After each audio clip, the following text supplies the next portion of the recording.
Well, Georgie Cannaday was found dead in her rural Delaware County home in 1973, and until recently, her killers had not been identified.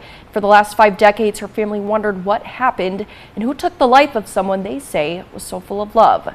Tonight, in a special report, KSN's Jeremiah Cook shows us who Georgie Cannaday was and shares her family's advice for anyone else out there still looking for answers. I think the big thing that I remember most about Georgie was how much she loved kids. Geraldine Du Bois says her love of flowers and children are 2 things she remembers most about Georgie Cannaday.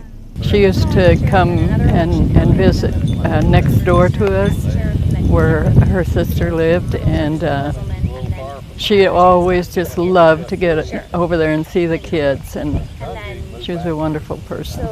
She was my mother's youngest sister, the baby of the family, and everybody loved her so much. Wanda says her memories of Georgie are of a woman who always had time for children and was loved by everyone, including her 7 siblings. And with that many sisters, you can imagine, I don't think her feet ever touched the floor. Even the investigators in charge of trying to solve her case say they feel like they got to know her, and knowing who's responsible for her death, even though those individuals are already deceased, does help. I think Georgie can rest in peace now, knowing that people cared about her, not me, but our whole team, and really a lot of people in our area cared about her.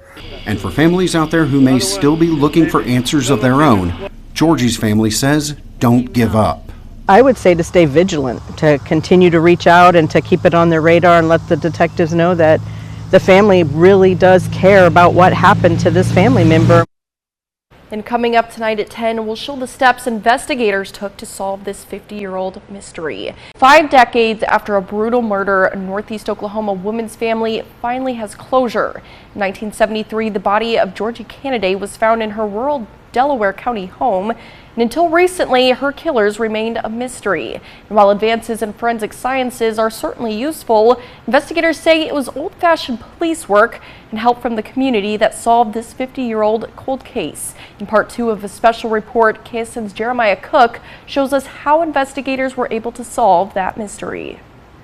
We never thought that it would ever be solved in our lifetime. It took decades, but Wanda Forster and the rest of Georgie Cannaday's family can now move forward, knowing Georgie's killers have been identified. After 50 years, we know who committed the crime, and we know how it was committed.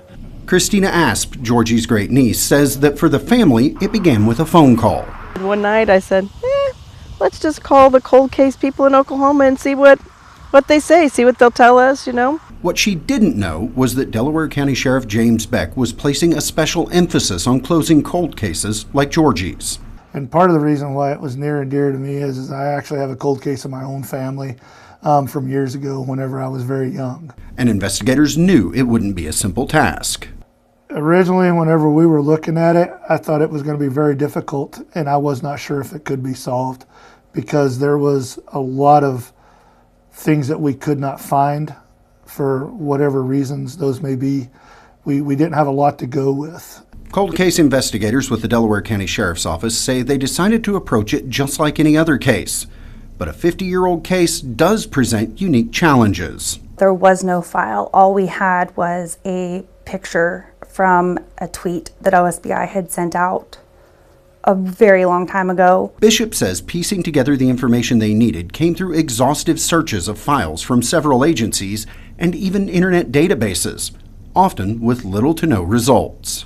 I discovered it's because Georgie's name is spelled differently every time, and sometimes she's Georgie, sometimes she's Georgia. But a combination of those efforts and an article on 4stateshomepage.com helped turn the tables. We got a call the following Monday, which really set the case off in a very fast-paced manner and resulted in new interviews, redoing old case files, and solving the case.